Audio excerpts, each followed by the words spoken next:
En ces terres où les 9 mondes entrelacent le destin des hommes et des dieux, où les combats titanesques contre les divinités ponctuent les saisons, et où le mystère des runes dévoile les antiques vérités, vous voici accueillis.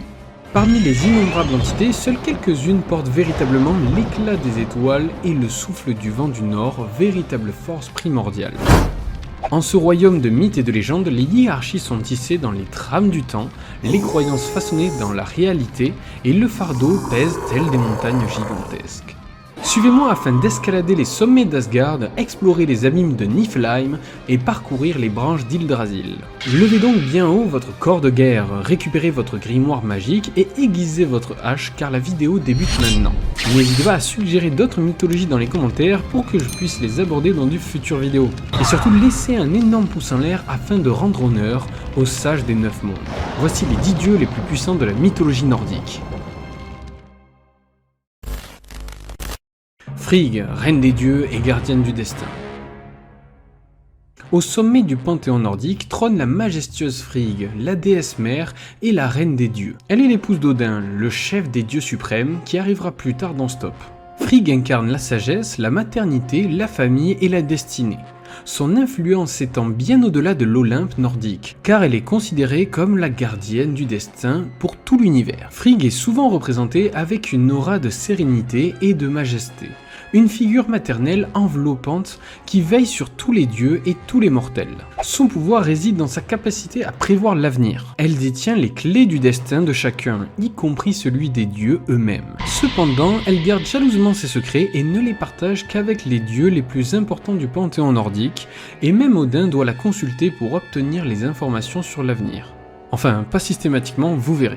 Frigg est également la tisseuse des nuages, une tâche mystique qui lui permet de former des motifs célestes. Ses actions influencent le temps, les saisons et les événements de chaque monde. Chaque jour, elle tisse le destin des mortels et des dieux, créant ainsi un tissu complexe d'événements qui façonnent l'univers. L'une des facettes les plus touchantes de Frigg est son rôle de mère aimante. Elle est la mère de nombreux dieux, dont Balder, le dieu de la lumière et de la pureté, et Odr, le dieu aveugle. Son amour et sa sollicitude envers ses enfants sont légendaires, et elle veille sur eux avec une tendresse infinie. Frigg est un rappel constant que la sagesse, la maternité et la destinée sont des forces puissantes qui guident l'univers nordique. Elle incarne la dualité entre la vie et la mort, de la création et de la destruction. Elle reste une figure vénérée dans le panthéon nordique, un symbole de pouvoir et de compréhension. Njord, le dieu des mers et des vents. Dans le vaste panthéon nordique, Njord occupe une place particulièrement intéressante en tant que dieu des mers et des vents, à l'instar de Poséidon dans la mythologie grecque, que j'avais placé bien plus haut dans ce top. Son influence s'étend sur des éléments aquatiques, faisant de lui une figure essentielle dans la vie des peuples nordiques, dont la navigation était cruciale pour leur survie et leur prospérité. Njord est représenté comme un dieu majestueux, doté d'une grande beauté et d'une aura de calme et de sérénité, des attributs qui étaient précieux pour les navigateurs nordiques, car les mers et les vents pouvaient être impitoyables. En tant que dieu de la mer, Njord apporte sa protection aux marins et aux pêcheurs lors de leurs voyages périlleux. Sa bienveillance était particulièrement recherchée car les anciens croyaient que la colère des mers pouvait être apaisée par ses bénédictions. Des offrandes et des prières étaient systématiquement faites en son honneur avant chaque départ en mer. Njord était également le maître des vents favorables qui était aussi crucial pour la navigation des Drakar, les célèbres navires vikings. Une autre facette intéressante de Njord était son association avec la prospérité et l'abondance. Il était souvent invoqué lors des récoltes et des festivals liés à l'abondance. Njord était un dieu qui incarne la dualité de la nature nordique, avec son calme et sa sérénité face aux éléments déchaînés de la mer. Son rôle de protecteur marin et de maître des vents et des vagues témoigne l'importance de la navigation des peuples vikings, tout en rappelant que la nature est à la fois une alliée et une force indomptable.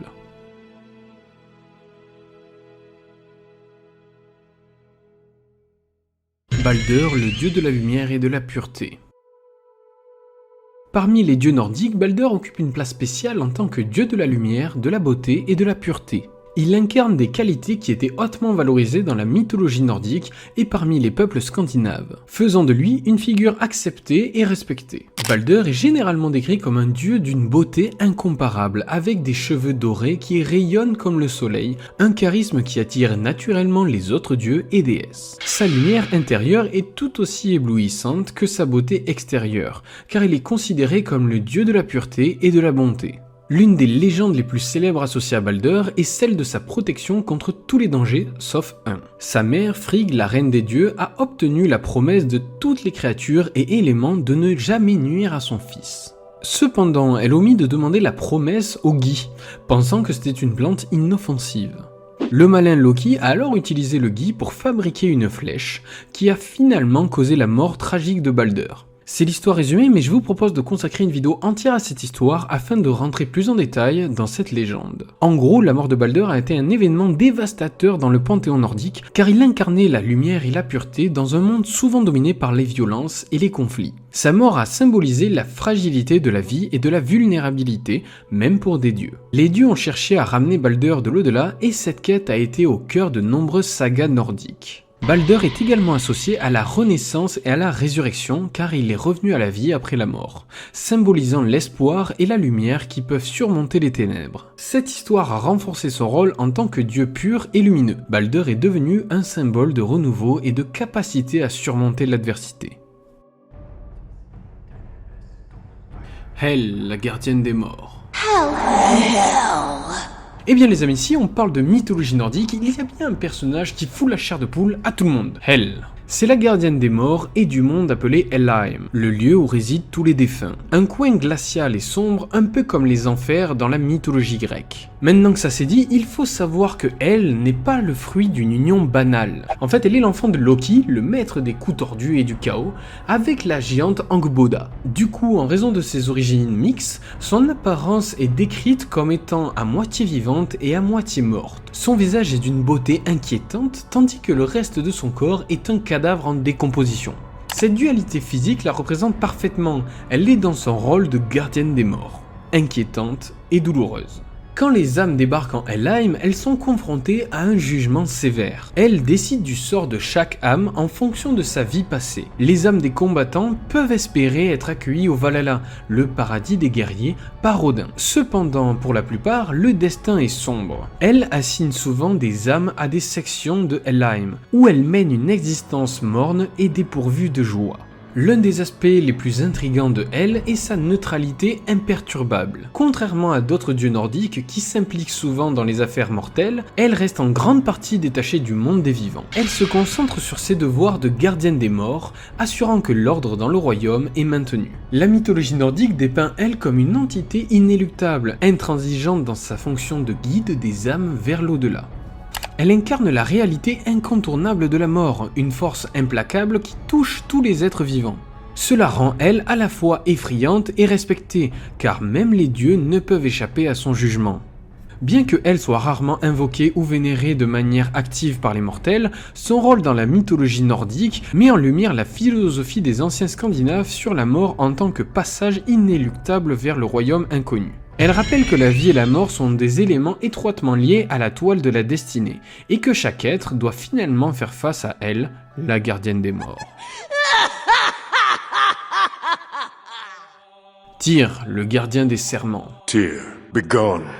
Bon, vu que j'ai déjà réalisé une vidéo sur Tyr il y a moins de 2 mois, je ne vais pas m'étendre beaucoup sur ce numéro, et je te conseille d'aller voir ma vidéo dédiée. Mais pour ceux qui ne l'ont pas vu, bon déjà ce n'est pas bien, mais je vais quand même en parler car il fait partie des boss de la mythologie nordique. Tyr est l'un des dieux nordiques les plus vénérés en tant que gardien des serments et de la justice. Il incarne la vertu de l'honneur et de l'intégrité, et son rôle est crucial dans la mythologie nordique. Tyr est décrit comme un dieu courageux et déterminé, prêt à faire face aux défis les plus dangereux pour maintenir l'ordre et la justice. Il est représenté avec une main en moins, car il a sacrifié sa main gauche afin de défier le loup gigantesque Fenrir. Cette action héroïque est l'une des légendes les plus célèbres associées à Tyr. La légende raconte que les dieux nordiques avaient besoin d'entraver Fenrir, le fameux loup géant fils de Loki, qui menaçait les 9 mondes. Aucune chaîne ne pouvait le retenir, sauf Gleipnir. Cependant, Fenrir avait développé une grande méfiance envers les dieux et refusait de se laisser enchaîner à moins que l'un d'entre eux ne place sa main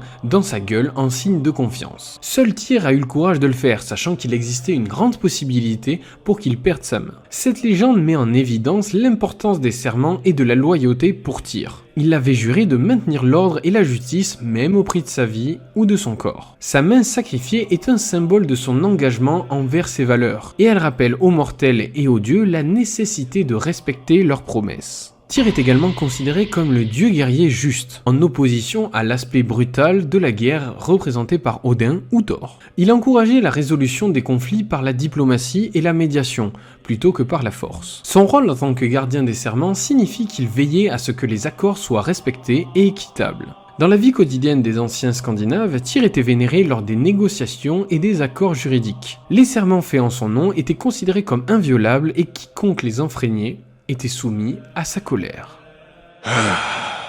Non. Frey, le seigneur de la fécondité. Failure is not an option. Frey est l'une des figures les plus importantes de la mythologie nordique en tant que dieu de la fécondité, de l'abondance et de la paix, même si j'avoue que je ne le connaissais quasiment pas à titre personnel. Il est le frère jumeau de Freya, une déesse importante de la mythologie nordique qui arrive un peu plus tard dans cette vidéo. Frey était représenté comme un dieu jeune et beau, associé à la nature et à la fertilité. Il est symbolisé tenant un épi de blé ou un corps de brume, des symboles de la fertilité et de l'abondance. Sa bienveillance pour les mortels est légendaire, il est vénéré pour sa capacité à apporter la prospérité aux terres, aux récoltes et aux familles. Une des légendes les plus célèbres associées à Frey est celle de son amour pour la géante Géror. Frey est tombé éperdument amoureux d'elle et a demandé à son fidèle serviteur Skimir d'aller déclarer sa flamme, comme tu faisais au collège quand t'étais tout petit. Donc en fait t'avais un comportement de dieu. C'est trop stylé. Skimir a utilisé des moyens magiques pour convaincre Géror de se marier avec Frey, ce qui a finalement conduit à leur union. Cette histoire, bien que résumée, reflète l'idée que l'amour et la fertilité, qui sont étroitement liés à la prospérité et à l'abondance, sont deux histoires et deux sentiments de la mythologie nordique importants. Frey est également associé à l'idée de la paix et de la cessation des conflits. Son nom signifie littéralement « seigneur de paix » en vieux norrois, ce qui souligne son rôle en tant que pacificateur. Les anciens Scandinaves croyaient que le culte de Frey était essentiel pour maintenir la paix et l'harmonie au sein de la société. Pendant le festival Yule qui marque le solstice d'hiver, les Scandinaves célébraient Frey avec des offrandes et des rituels visant à solliciter sa bénédiction pour des futures récoltes. Cependant, il y a une tragédie dans la vie de Frey. Dans la mythologie nordique, il est destiné à mourir lors du Ragnarok, qui est considéré comme la fin du monde dans la mythologie nordique. Cela symbolise la fin de l'âge d'or de la fécondité et de la prospérité, marquant la transition vers la fin du temps, du chaos et de la destruction.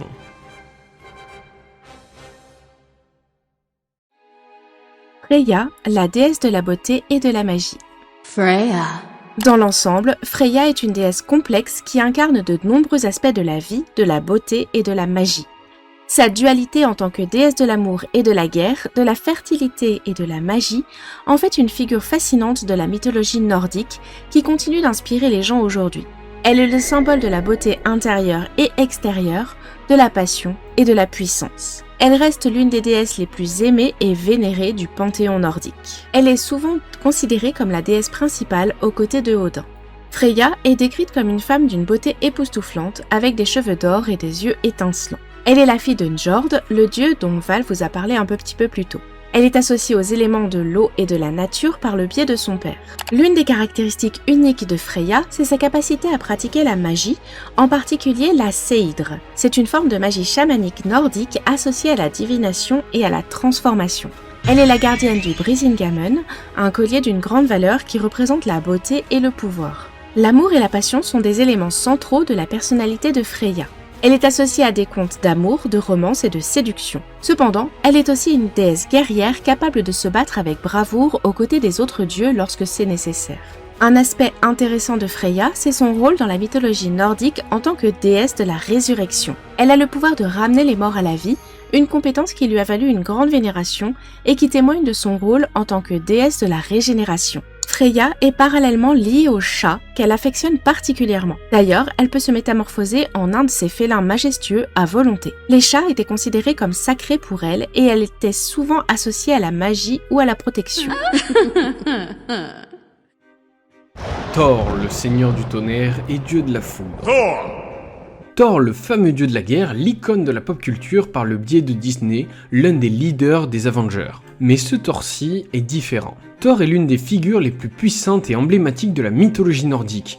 Il incarne la force brute, la bravoure et la protection des dieux et des hommes. Il le dit souvent, il est le protecteur des 9 royaumes. Son attribut le plus célèbre est sans aucun doute Mjolnir, son marteau magique qui lui confère des pouvoirs extraordinaires. Thor est décrit dans les vieux textes norrois comme un géant parmi les dieux, doté d'une force incommensurable et d'un appétit insatiable. Il est le fils d'Odin, le roi des dieux, et de Jord, la déesse terre. La compagne de Thor est Sif, la déesse de la fertilité. Chose que beaucoup de personnes ignorent, c'est que Thor a eu beaucoup d'enfants. Le marteau de Thor, Mjolnir, est l'une des armes les plus menaçantes de la mythologie nordique et l'un des artefacts les plus célèbres, toutes mythologies confondues. Forgé par les nains, il est capable de déclencher des tempêtes et foudroyer ses ennemis.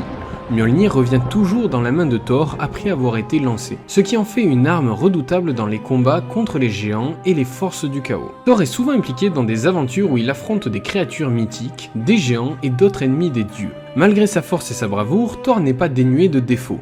Il peut être impulsif, colérique et manquer de subtilité. Cependant, il compense ses faiblesses par sa loyauté envers ses amis et sa détermination à défendre l'ordre et la justice. L'une des caractéristiques les plus fascinantes de Thor est sa popularité dans la pop culture. Comme je vous l'ai déjà dit, mais au-delà de la mythologie nordique, il est devenu un personnage emblématique dans les bandes dessinées, dans les films et dans les cultures modernes. Le dieu du tonnerre dans la mythologie nordique a inspiré de nombreuses adaptations. L'homme qui a été chargé d'incarner notre dieu du tonnerre est l'acteur Chris Hemsworth. En fin de compte, Thor est bien plus qu'un dieu de la foudre ou du tonnerre, il incarne des valeurs telles que la bravoure, la loyauté et la protection. Sa légende continue de captiver les gens du monde entier et rappelle l'importance de lutter contre les forces du chaos pour préserver l'ordre et la paix. Loki, dieu du chaos et farceur aux 1000 visages. Loki! Sûrement le dieu le plus populaire de la mythologie nordique. Loki est l'une des figures les plus complexes et intrigantes de ce panthéon. Il est décrit comme un farceur aux 1000 visages, capable de changer d'apparence à volonté pour tromper les dieux et les mortels. Loki incarne la dualité de la nature humaine avec ses aspects lumineux et sombres. Il est décrit comme un dieu à taille moyenne avec des traits du visage fins et souvent malicieux. Sa chevelure est généralement sombre et désordonnée, reflétant son caractère turbulent et imprévisible. Il porte des vêtements élaborés, ornés de motifs complexes qui reflètent son statut en tant que dieu important. Loki peut prendre différentes formes, ce qui fait partie de sa nature changeante et de sa capacité à se métamorphoser. Son appartenance à la famille des dieux est due à des circonstances inhabituelles car il a été adopté par Odin après que son père ait été tué par ce dernier. Loki est un être extrêmement rusé et intelligent. Grâce à sa capacité de métamorphose, il joue d'innombrables tours aux dieux et aux mortels. Ses farces peuvent être aussi inoffensives qu'amusantes, mais peuvent aussi avoir des conséquences graves. L'une des espiègleries les plus notables de Loki est la mort de Balder. C'est Loki qui a découvert que Balder était invulnérable à presque toutes les formes de blessures, sauf par le gui. Profitant de cette vulnérabilité et pour rigoler, Loki a incité Hold, le frère aveugle de Balder, de lancer une flèche sur son frère. Ce que Hold ignorait, c'est que Loki lui avait donné une flèche de gui. Cette flèche tua Balder, plongeant les dieux dans le deuil et le déclenchement d'une série d'événements tragiques qui conduit au Ragnarok. Mais il est important de noter que ce n'est pas un simple méchant. Sa nature atypique en fait l'un des personnages les plus captivants. Parfois, il aide les dieux à sortir de situations difficiles grâce à sa ruse, tandis que d'autres fois, il organise des conflits et des chaos.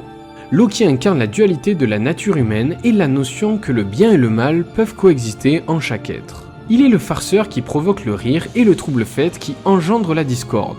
Son rôle dans la mythologie nordique met en lumière la complexité des relations entre les dieux et la fragilité de l'ordre cosmique. En fin de compte, Loki est un personnage inoubliable et marquant en raison de sa nature ambiguë et de ses actions imprévisibles. Il défie les catégories traditionnelles du bien et du mal, incarnant cette dichotomie. Son histoire nous rappelle que les dieux peuvent être sujets aux faiblesses humaines.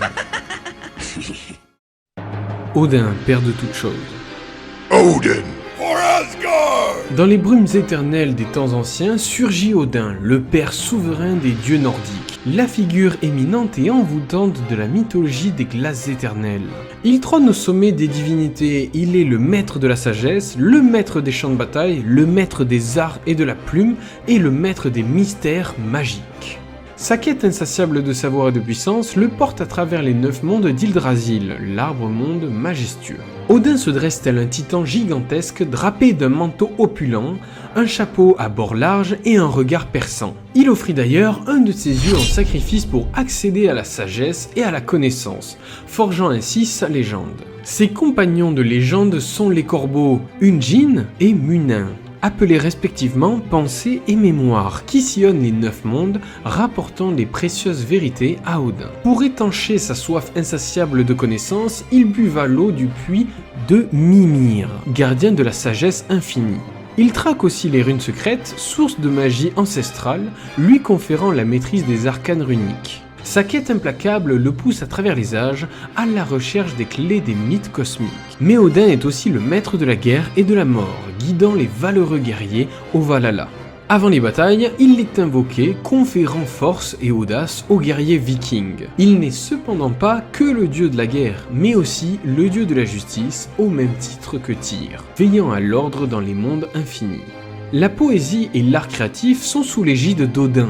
Il a dérobé l'élixir de l'inspiration poétique afin de l'offrir aux bardes mortels. Cette affinité avec la poésie révèle son âme antique ainsi que son amour pour la créativité. Odin demeure une divinité aux facettes multiples, accomplissant des actes héroïques tout en empruntant parfois des voies controversées pour atteindre ses desseins.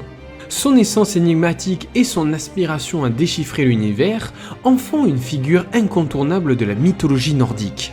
En fin de compte, son éternelle quête de vérité et de puissance le propulse à travers les mondes, sacrifiant et luttant pour les valeurs qu'il incarne. Il demeure l'une des divinités les plus vénérées et admirées de la mythologie nordique, symbole de la quête perpétuelle de la sagesse et de la vérité dans un cosmos où les divinités les plus puissantes respectent quand même la parole de leur roi, de leur père et du dieu tout-puissant qu'il incarne.